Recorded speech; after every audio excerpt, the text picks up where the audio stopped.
Hello and welcome to a follow-up video. This one is for the follow-up to the latest upload I did on Genesis Elements Dystopian Rains by Rocky Mountain Sounds. Now Jason, who's behind Rocky Mountain Sounds, contacted me via YouTube, and you may have seen the comments that this patch library uses the modulation source of bias, which, to be honest, I haven't seen any other library actually use.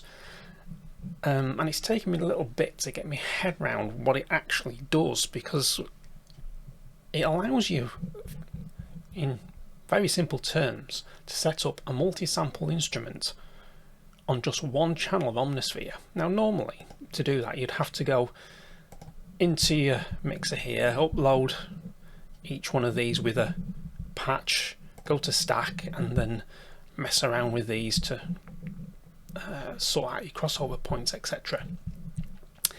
Well, you can actually do that on a per part basis in one patch. So from Omnisphere's own instruction manual website, because I couldn't think of any better way of explaining it than what was actually here, and they give out a little instruction which is, perhaps you have dragged one of your custom sound sources into Omnisphere and all you find it sounds great at middle C, you can hear aliasing or too piercing in the range above C6. So to compensate for this, you can use bias to modulate amplitude, set the bias point to C6 and set the direction to right and invert the range. So the higher you play up above C6, the lower the level will be. Now you can actually do that to do a multi-sampled sound source. So what I'm going to do here is we've got this wonderful patch, but what I'm going to do is we're going to look at what each part does. Now to see what bias is doing, you need to right click on your modulation source and show modulation bias 1, and it'll pop up here, and it's saying here that the bias point is G2. So G2 on the keyboard is here. So below G2 sounds pretty even. But as I move up the keyboard, we can't hear it. Now if I move to part B and bring up the bias, we've got two bias points in here. Got bias 2 to the right of G3 and bias 3, which is to the left of G3. So G3 is my focal point again. So G3 is an octave higher than my last one, which was G2. So if I move away from G3, it goes quieter. If I move up the keyboard,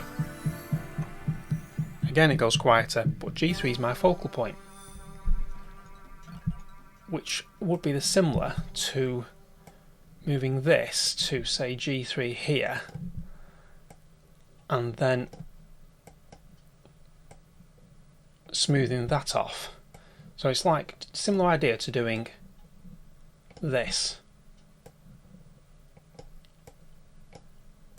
but you're doing it on per part basis, instead of taking up a whole channel. So we go back to 1 and we move on to C, part C. Close that, right click on amp, show modulation bias 4. So this time we're an octave higher, so G4, that's my loudest point and where the sample is pitched. Move up, it goes quieter, move down, it goes quieter. And the same with part D. We just bring up the amp, modulate, nope, oh, there's no modulation on part D. So D is your backbone of the sound. A, B and C is your flavour. So there we go, that's how Jason has very cleverly made a multi-sampled instrument on just one channel. So if you enjoy this quick patch deconstruction, leave a comment below in the in the comment section, of course. Subscribe to the channel, give it a like, ding the bell, and you'll be notified when the track that I've created using this patch library is going to be uploaded, and it will be this week. So catch you then.